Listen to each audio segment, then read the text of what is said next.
We interview people from across Australia in the footprint of more than 250 Indigenous nations. We recognise and deeply respect our First Nations people, their heritage, cultural beliefs and close relationship with the land on which we walk, drive or fly over. This podcast has been made possible with the support of Isuzu Ute Australia, a major national partner of the Royal Flying Doctor Service and also the sponsor of the Flying Doctor podcast series.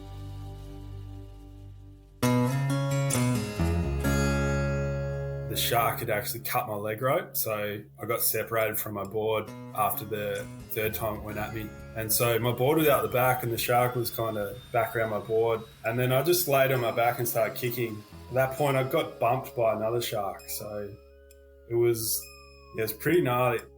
Just turn around as quickly as we can. That blood pressure is not coming up. Unload the patient. Is it a big property? Still breathing okay at the moment. On 493, understood, thank you. Put the stretcher back in, shut the door, and off we go again. This is the Flying Doctor podcast and I'm your host, Lana Howarth. Each week we fly to rural and remote communities across Australia and hear the stories of real life patients who've needed to call on the Royal Flying Doctor Service. We Australians joke a lot about all the dangerous creatures that inhabit and surround this continent. From deadly spiders to dangerous snakes and unpredictable sharks or lethal jellyfish, we can become fairly desensitized to the impact some of these creatures can have on our lives.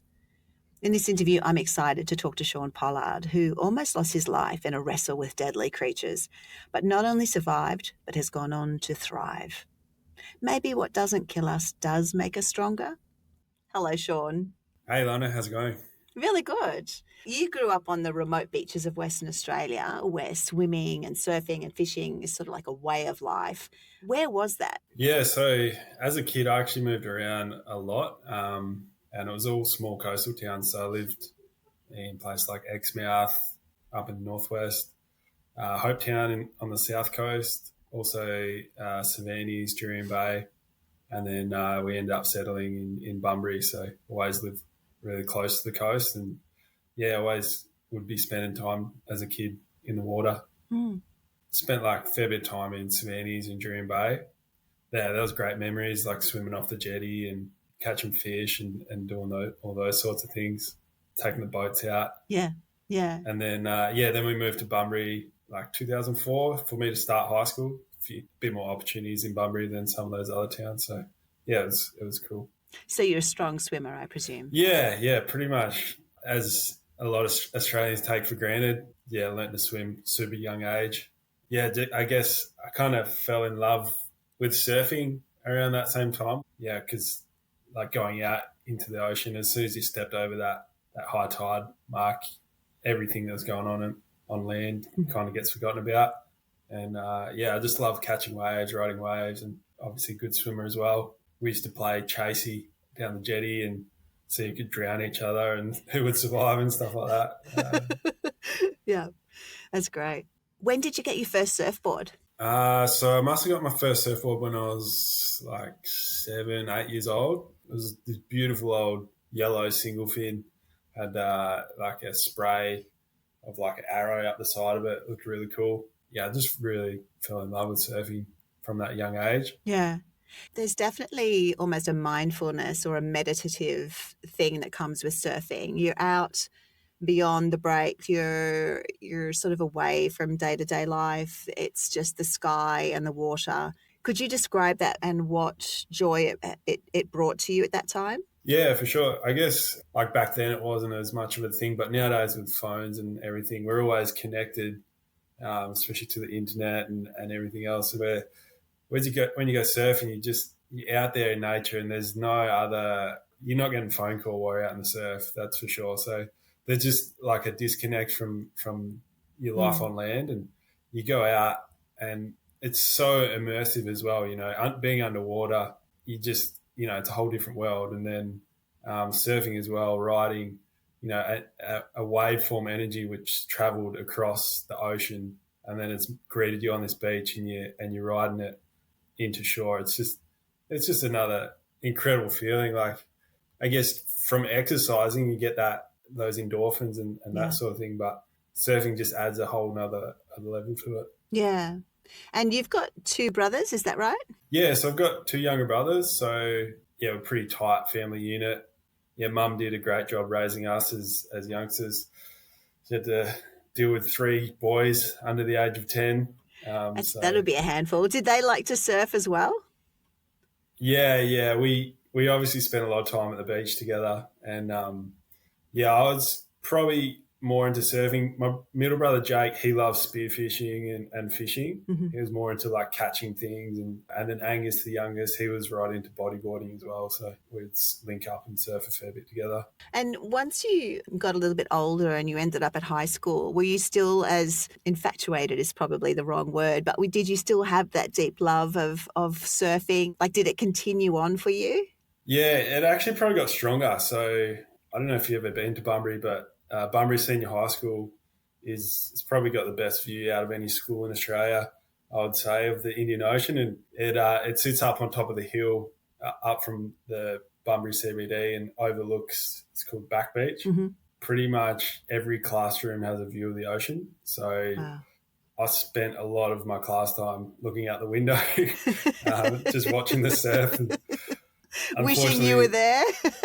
Yeah. So I'd go surfing before school when there was waves and after school when there was waves before catching the bus home. You know, once your friends start getting your license, you get access to a bit better surf spots. So we were driving down to like Margaret River most weekends. And the love for it grew a lot through those high school years and didn't do too well in English, unfortunately. Look, that's okay. Did you compete in surfing as well? Or did you have the competitive spirit where you wanted to get out there and see how you could do compared with your peers? We did a couple of comps. Well, I did a couple of comps, mainly just like the school ones. At the time, Bunbury didn't have a board riders club. Mm-hmm. So they've got one now. And if they had one back then, I definitely would have joined it, I think. But at the time, there wasn't any like competition scene in Bunbury. So it was kind of just recreational. And then like once a year, they'd have like a school surf comp, which usually do pretty well in. Yeah. Like I'm a pretty competitive person. So I used to play AFL footy as well. So that would get my competitive juices going on the weekend. So bit of testosterone thrown in there, running around and moving after that ball. Yeah, definitely. Now, once you finished high school, what were your career aspirations? What were you wanting to do? Yeah, so I left high school after year 11. So yeah, like I say, school wasn't going too well for me. I was passing classes, but I wasn't really that interested in schoolwork and that sort of thing. So yeah, I did some work experience with an electrical company, and then that rolled into an electrical apprenticeship. So would have been 17. I started as an electrical apprentice. Mm-hmm. Yeah, went down that path of tradie. It was a good trade. Yeah, I loved like building stuff with my hands and creating like new things and solving problems for people. So let's talk about October 2014. You'd gone out on a surfing trip with your girlfriend Claire. Would you mind just walking me through that, where you were and what that day started like? Yeah, I love surfing and I did a lot of trips away overseas. So yeah, I pretty much would get all the money I got from being an electrician I'd spent on surfing trips. So traveling to like Europe and Indonesia. And so, yeah, Claire was a school teacher. So once we got together, we went on school holidays down to Esperance on the south coast. So went down there for a holiday. We're only there for like a week. Yeah, I surfed the whole week at this spot called Kelp Beds. Is Kelp Beds the name of the location, or is Kelp Beds the description of where you were surfing? Kelp Beds is the surf spot. The location is like Wiley Bay. Yeah, Kelp Beds is, I guess like 5 k's out of Esperance to the east. Obviously surfed a lot growing up on the south coast at Hopetown and stuff like that. So I'd surfed in Esperance a couple of times before. I'd surfed the same spot all week. It was pretty good conditions. It was like pumping 3 foot, 8-frame beaches, lefts and rights. So wow, it was it was a dream and not too crowded. And what sort of day was it? Yeah, so the week leading up to it was all sunny, and then come the Thursday, it was a bit overcast that day. So like really glassy. There wasn't much wind around, so really clean surf conditions. And the water in Esperance, it's really clear, isn't it? Yeah, absolutely crystal clear. So stunning water. Like it's making a name for itself on Instagram for sure. Yeah. Yeah, I surfed all morning, surfed for like 3 hours on the Thursday. Claire had come out for a bit as well, and then she'd gone in. I was surfing a bank by myself. It's a little A-frame spot, and there's a couple along the beach. So there's a couple other surfers out, like further down the beach. Mm. And yeah, like I said, surfed for like 3 hours, was getting a few more waves. I was trying to make the most of it because I was on holiday. So I caught this wave, and then I was paddling back out into position, and I was pretty much back out the back. It's about 100 meters from the shore to the back of the surf break. Yeah. And then yeah, I felt this massive bump from underneath me. Yeah, I looked down, and it was obviously a big shark had a go at me. When you say had a go, had it bumped you, or had it actually tried to bite you, or what had it done? Yeah, so I felt something happen with my knee. It kind of all happened really quickly, but Yeah. it felt like a massive bump. And then, yeah, this shark come out from underneath me, and I felt like I thought my knee was dislocated. Oh, wow. And then, yeah, so the shark swam around, like it was out in front of me, and then it came back again. What sort of size was it? Could you see it clearly? Yeah. So it was about 3.5 meters. So it was, Oh my God. yeah, pretty big compared to me. 3.5 meters. Let's put that into Yeah. perspective. That's the size of a car. Yeah. Okay. Yeah, pretty solid. So I'd surf, a lot and seen dolphins and stuff like that, and straight away you're like, oh shit, I'm in trouble here. So that's when the adrenaline kicks in, and you kind of go into flight or fight. So you're not really thinking about anything. And so the shark come back around, and it had another go at me, and I used my board as a shield, and so it took a chunk out of my board, and then kind of left, and then like went around the back and got a little bit of space from it, and I started paddling towards the beach, and then yeah, from about 20 meters away, it came at me again, and I tried to use my board again as a shield, but it was just coming too fast. It was like a torpedo through the water, and I put my board out, tried to use a shield again, and then it just came up out of the water, took my left arm and right hand straight down underwater, and then did its thing with me, shook me around, and my left arm was gone straight away when I popped up. My right hand was gone as well. It was a bit of a mess. It was pretty dire. Lots of blood in the water. I was pretty clear in my thinking at that point. I was like, oh, I'm probably going to die, but I want to make it to the beach so my family knows what happened to me. That was like my real driving force in that moment, was to make it to the beach, just so like I'm not lost at sea and they know what happened to me. How far out are you at this point? So are you still 100 meters out? Yeah. So at the back of the surf break, yeah, it's about 100 meters. So yeah, once I popped up, my board was gone. So in the first hit, the shark had actually cut my leg rope. So Wow. I got separated from my board after the third time it went at me. And so my board was out the back, and the shark was kind of back around my board. And then I just laid on my back and started kicking, and tried to make my way into shore. And Oh my God. at that point, I got bumped by another shark. So it was really, it was pretty gnarly. So I got bumped, and then I was just laying on my back kicking, trying to get into shore. But I guess they left me alone for a bit, and then a wave popped up, and I managed to body surf it into the shallows. On your back? Yeah, on my back. So yeah, it was pretty gnarly. So you're severely injured. You've lost your board. Were you wearing a Yeah. wetsuit? Yeah, I was. Yeah, I had my wetsuit on. It was a thick wetsuit too because it's cold down there. So you've got this wetsuit on.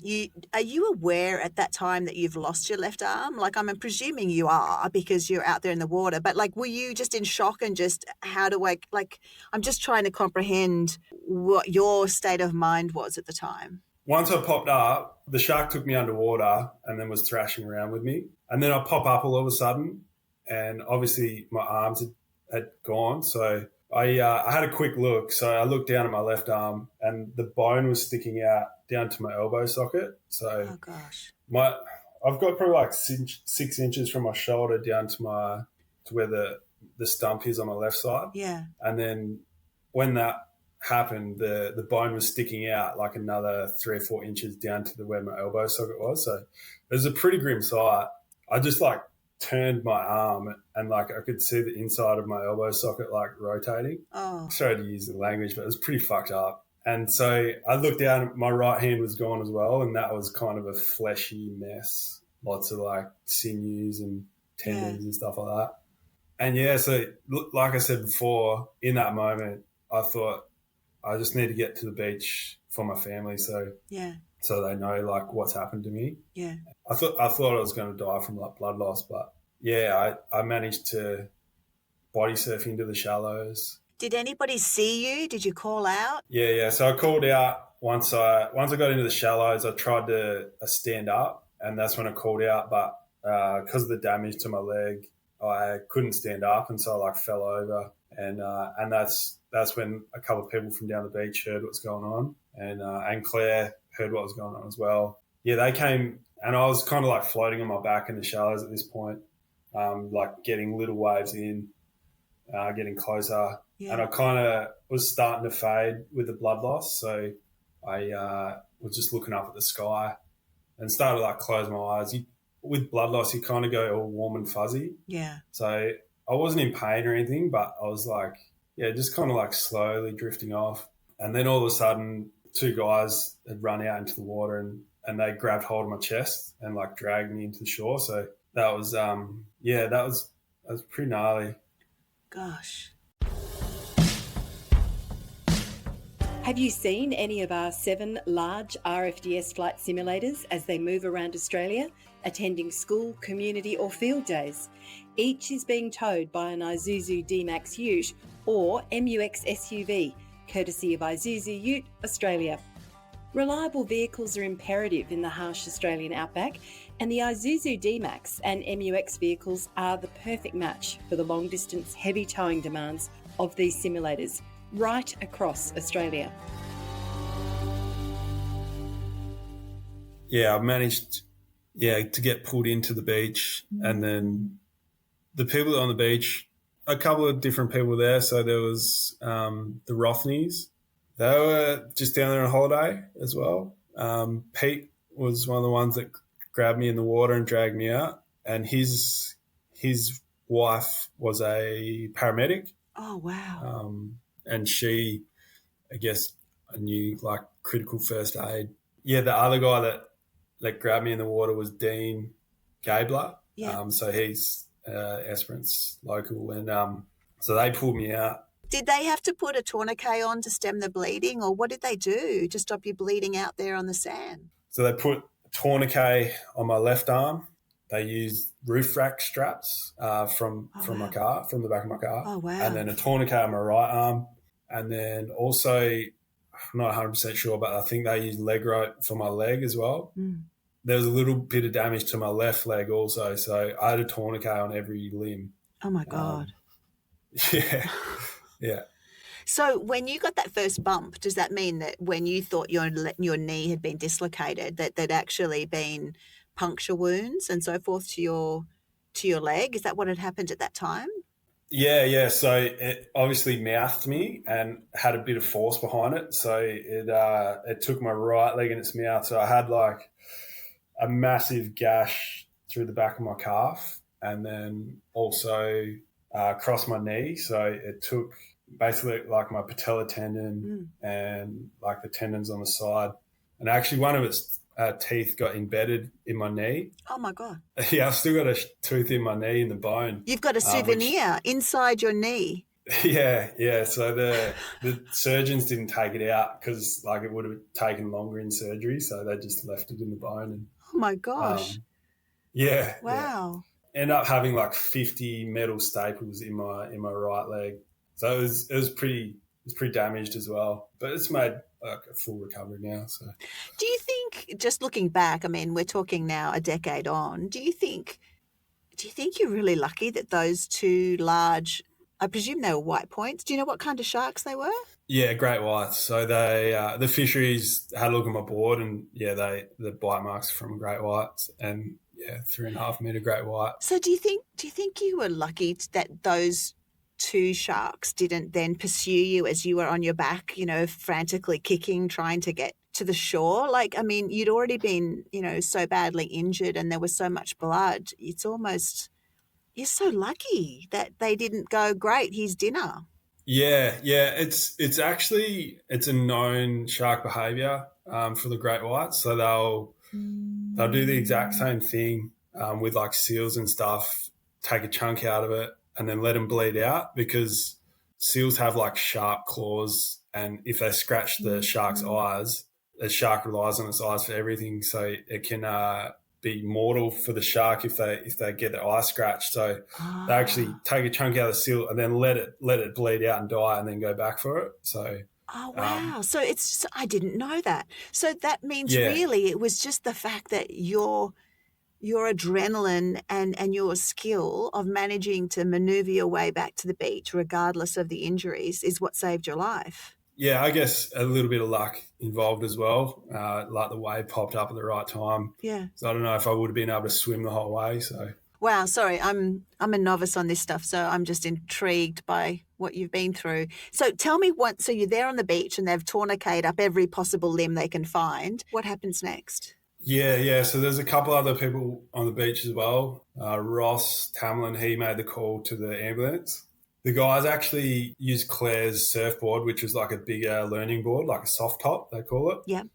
They used that as a stretcher and put me onto the board and then loaded me in the back of my car, which was then driven by a bloke named Grant off the beach. We met the ambulance on the way back into town. Mm. At this point, the adrenaline had dropped off a bit, and I was starting to feel the pain of my injuries. So at that point, when we were driving off the beach, I was like in a fair bit of pain. And by the time we met up with the ambulance, I was starting to like pass out a little bit. And yeah, I think I said to him when I got in there, I was like, just knock me out, like give me something to knock me out.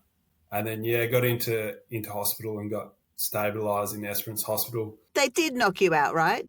Surely. Yeah. I'm not sure exactly how it happened, but I was out. I was unconscious like when I was getting put into hospital. Good. That's the right thing to do. So they got you to the hospital and they assessed you and stabilised you. What happened next? Got in hospital within like 45 minutes or something. So it was pretty quick from when it happening to get in hospital. Yeah, stabilised in Esperance Hospital for a few hours. And then that's when the Royal Flying Doctors came into the scene. So I needed more blood. So I obviously lost a lot of blood. And so the Royal Flying Doctors flew blood down from Perth and then they used that to stabilise me more in hospital. Later that evening, I'm not sure the exact time, it was probably like 5 o'clock, I reckon. I got flown back from Esperance to Perth. To Royal Perth Hospital. Did you spend a lot of time in hospital recovering, Sean? I mean, obviously I'm interviewing you now, 11 years on. So, there's no question that you made it, but was it a really long recovery period for you? Yeah, so I was in like the crucial intensive care for like 3 weeks. So that was the kind of crucial part at Royal Perth. I had 2 surgeries, one to just, I guess, like clean everything out, and then another to, I guess, stitch everything back up. And so that was done in the first kind of day, 2 days. I was in hospital and just intensive care for a couple of weeks. And that's, I guess, where the recovery started. I guess I didn't really put too much expectations on things because it was such a shock, and there's quite a bit of media about it at the time, and I had a small group of friends and family which would come and visit me each day and help me get through. And Claire was there as well, which was amazing. Yeah, after 3 weeks there, I got moved to Fiona Stanley.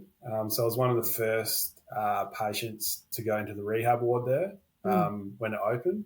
And they gave us an electric wheelchair to get around in because I had my legs in a splint. And so I just had this electric wheelchair, and they'd only opened the rehab part of it. And so the rest of the hospital was finished, but they hadn't opened it to anyone. So I was just cruising around Fiona Stanley on my electric wheelchair like trying to get into places which I wasn't supposed to. Got kicked out by security a couple of times. So.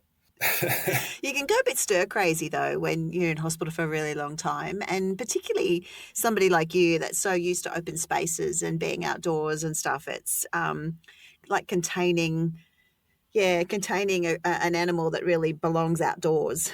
Yeah. I can understand adventures in a wheelchair would at least feel like a little bit of freedom. Yeah, it was good. Because of all of the injuries to your leg, was it long before you could actually learn to walk again? I could walk with the splints on.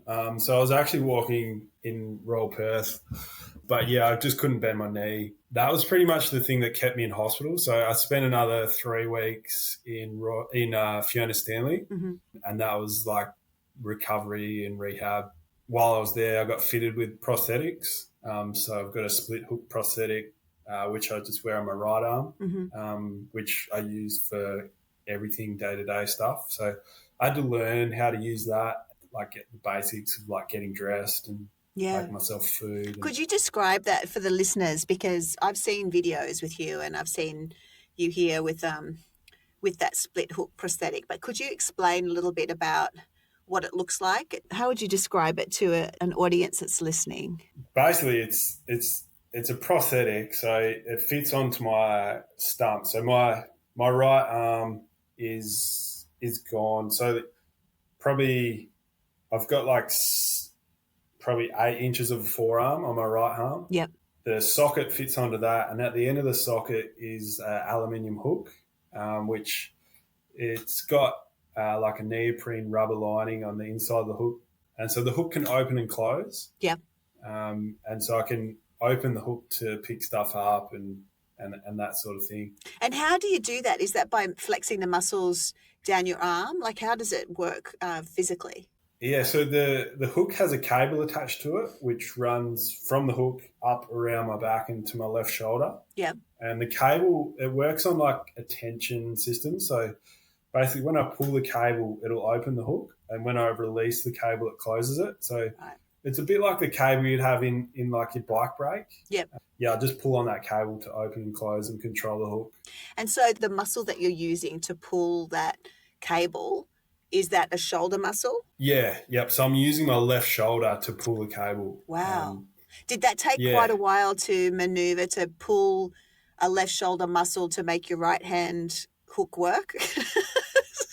To me, that would be a bit of a scramble because, you'd really have to, I don't know. I'm trying to visualize what that would be like, but you're trying to use a muscle from a different body part, but also on the other side of the body. Yeah, it was a bit of a process, but it's actually, honestly, it's amazing how quickly the human mind and body can adapt. Right. Like it only took me a couple of weeks and like I had most things figured out.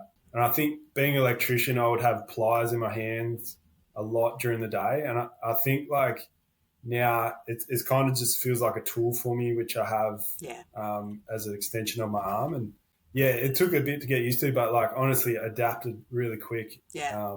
And that's more of a human thing than me, I would say. Like that's a human trait, is just that ability to adapt and just figure things out like really quickly. So that means that with the prosthetic, you have one operational hand. Has it been a challenge to get used to day-to-day life and doing things with just that hook, getting dressed or making yourself a cup of coffee or, you know what I mean? Like just the day-to-day, can you handle a pen with that or use a keyboard? Yeah. Absolutely. So I pretty much learned how to do everything. But yeah, I had to start back at square one. So each little thing was like a building block to the next. So I had to, learn how to get dressed, learn how to make food, those sorts of things. Like I didn't wear shoes for 6 months because I didn't know I hadn't learned how to put socks on. Right. And like I was so stubborn, I wouldn't let anyone like put my shoes on for me. I'd just wear thongs. Lucky you live in an environment where you can get away with just wearing thongs all year round. Yeah, exactly. Yeah. And so after like 6 months of trying different ways, I figured out a way to put my socks on with just the hook. Yeah, like those little things would stack up and, and then it went on to like, the stuff you learn when you're a kid, like I had to learn how to ride a bike again so I could get around. And then Yeah. And then I went on to getting my license back for my car. So I had to get my car fitted out with some modifications so I could drive again and resit my license. So it's kind of like rebuilding from square one and doing everything you already learnt, but slightly different. Hey, thanks for listening to this episode, and thanks again to our sponsor and major national partner, Isuzu Ute Australia. Isuzu Ute is committed to supporting the communities in which the RFDS operates. To learn more, search Isuzu Ute online. Have you found this journey to be a rewarding one in terms of you having each one being a small obstacle that you have to overcome, or has it been a real challenge mentally to have to redo these steps? I guess it's sort of like, has it been a happy journey or a dark journey, or has it been one that has lots of ups and downs? I've definitely been ups and downs. I was 23 when it happened. I think I was a bit naive to how difficult things were going to be.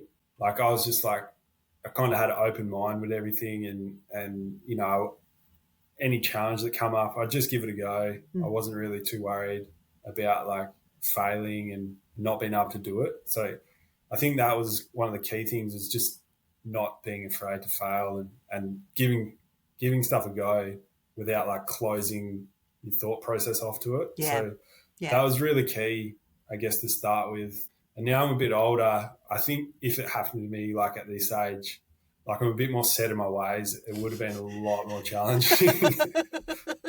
That goes for all of us. Yeah.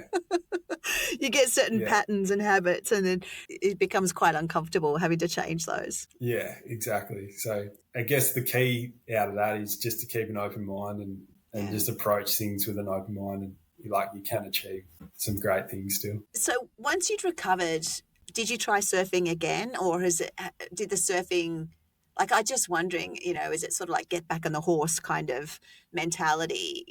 Has it given you fear of the water, or a worry of what's underneath the surface or anything? Nah, so I was out of the water for pretty much 2 months. That was mostly because I was in hospital the whole time. It happened in October.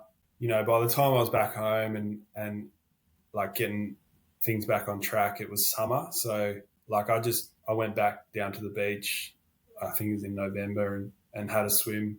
I didn't go out very deep. I was only like waist deep water, but that kind of was the first step. And then, I was pretty keen to get back into surfing, and I had all these ideas about how I was going to do that, like make some prosthetics and that sort of thing, and had some help from a mate. That's pretty amazing to me, like to go through that and then to say, I'm pretty keen to get back out there. It shows you've got a serious spirit about you and a deep courage. Like, it shows that you're as Aussie as they come, because, a shark comes up and tears limbs off, and then, a few months later you're like, screw you, I'm going to go out there and surf. Yeah, it's kind of like that. It's also like I spent close to 20 years in and around the ocean. Yeah. And, I had one really bad experience like that where, it's obviously life-changing. But if you can zoom out a little bit and look at the bigger picture, like one bad day out of 20 years of ocean use, it's a pretty like good risk reward. So hopefully I've got a bit more than another 20 years before it happens again. You are definitely a glass half full kind of person. I love you. Yeah. Okay, so then you wanted to get back on the board. Was that possible with your new physical arrangement, with the prosthetic, missing an arm, with the damage to your leg? Was that possible? Yeah, it was. So I gave it a solid crack for like a few years. It was quite challenging. So obviously I knew how to read the ocean, and so I got some paddles made up.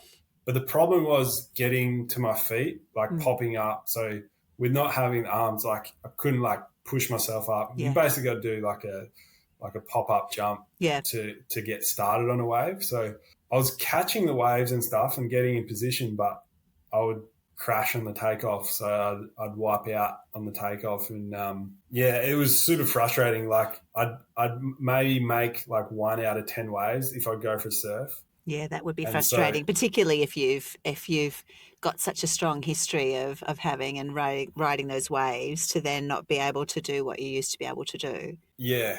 So it did leave, I guess, a bit of a hole in my life, and that's where the snowboarding came into it. Well, tell me, had Like, you ever snowed before? Been to the snow?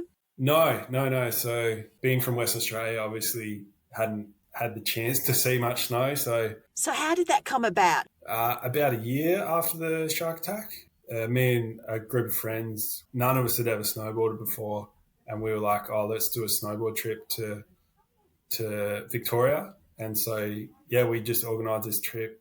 Yeah, my surfing buddies from back in the day, and we went to Mount Buller, and we just had the best time. Had like 3 days on snow there. It was, by my standards now, it was pretty bad snow conditions, but Yeah. at the time we just thought it was epic. We thought it was the best thing ever. So And of course, with snowboarding, you don't have to pop up. You're already standing up. You're locked in and you're still using all those skills that you've developed over the years for surfing. yeah, exactly. And when you get to the bottom of the mountain, there's a chairlift to take you back up, so you don't have to paddle back out. Yeah, exactly. So if we shoot forward, because I think this really shows the resilience that you have and then the adaptability of taking the skills that you have as a surfer and being able to use them as a snowboarder. Could you just briefly summarize what's happened since that time? Because you've gone on to achieve the most amazing things in snowboarding.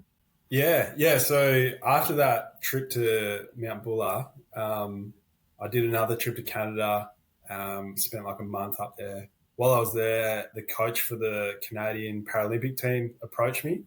He told me all about the sport parasnowboard, which is a Paralympic sport, obviously winter Paralympics. I had no idea about it until he approached me and told me all about it. So I got back to Australia from that trip and got in touch with Snow Australia. Yeah. And then they like 2 weeks later, they had like a talent tryout day, which I went to, and kind of one thing rolled into another. And I ended up chasing that Paralympic goal, going to the Paralympics and started competing in snowboarding. So I managed to qualify for the 2018 Paralympics in South Korea and went to that. So that was like 4 years after the shark attack. So it all happened pretty quickly. Yeah, I've gone on to become one of the better parasnowboard riders in the world. So that surfing background really helped me transfer those skills straight over into the snowboarding. That's just so well done. I'm just so impressed. Just incredible, absolutely amazing. And then you've also had a further success on the home front. You married your wonderful girlfriend and you now have a beautiful daughter. Would you tell me about that? Claire obviously was with us that day in Esperance, and she stuck by my side the whole time, like been amazing support. And we have a good time together. So we got married in 2018. And then we had Myla in 2021. She's known as a COVID baby because she was born in that time. Yeah. And yeah, she's a little legend. It's changed my life probably more than the shark attack. There's something amazing about parenthood, just something incredible about it. So yeah, I completely understand. And so yeah, she's 4 years old now. Time's just flying. Yeah, she started school and enriching our lives in her own little way. Yeah. And she's quite used to Daddy having a prosthetic hand and no other arm. Does she help you do things? Yeah, she does. Yeah. She obviously knows that I'm a bit different to other dads and stuff. And you're better. You're a rebuilt version. Yeah. It's funny because I get a lot of attention from kids because obviously it's something really different, the hook prosthetic. Yeah. And they come up to me and Myla's so proud. She's like, yeah, this is my dad. She'll grab my hook and like show the kids, and it's just so special. That's just amazing. Yeah, I can just see her being so proud of you being her dad. So what does the future look like for you, Sean? I mean, obviously snowboarding and the Paralympics is going to be something moving forward. Will there be a brother or sister for Mila? What's the future for you and Claire? Yeah, hopefully down the track. So at the moment, it's like 12 months away from the next Winter Paralympics. Mm-hmm. So that's kind of the big goal at the moment. I've spent, like the past 8 or 9 years doing it now, competing and traveling the world. And it's pretty epic, I guess, kind of lifestyle. It's funny how things turn out. Always wanted to be a pro surfer when I was a kid and travel the world surfing, and now I get to travel the world snowboarding. So so that's the next big goal. Just finish the Northern Hemisphere season and hoping to qualify for Italy next year. That's great. You know, when people have significant injuries or trauma like what you've suffered, it can change their life in so many ways. Do you have advice for others that might be listening who themselves personally or family or friends have suffered a really significant life-changing event? Do you have any advice for them? Yeah, I think the key thing that I learned, and like looking back on it now, was just to keep an open mind about the challenges that you do come up against. So it can seem like momentous at times, like you're trying to walk through a brick wall, but if you keep an open mind about things and a positive outlook, it is really amazing what you can still achieve. And I think that's the thing that, it opens up doors for different opportunities, and then you have to be, I guess, open to those opportunities as well when they come at you. And some amazing things can happen. That's great advice. I wish you and the family the very best. I'm going to be watching the next Paralympics with great interest to watch you compete. I can't wait. And I wish you the very best of luck. I think you've got a fighting chance, and I think it's going to go very well. Thank you so much, Sean. Yeah, thank you. Thanks for having us. Thanks so much for listening. If you enjoyed this episode, please share it with family and friends, and subscribe and follow, and then you'll never miss the next adventure. For all the details on how you can share your story with us, join our Facebook group and donate to the Royal Flying Doctor Service. Check out the show notes for details. The Flying Doctor podcast is recorded on Ngunnawal land. It's produced by Sophie Campbell, edited by Mandy Coolin, and I'm your host, Lana Howarth. Catch you next time. With over 120 episodes, you can listen to more incredible Flying Doctor Outback adventures whenever you like. New episodes are released every week, so tune in next time to hear another unmissable Australian story. This is the Flying Doctor Podcast.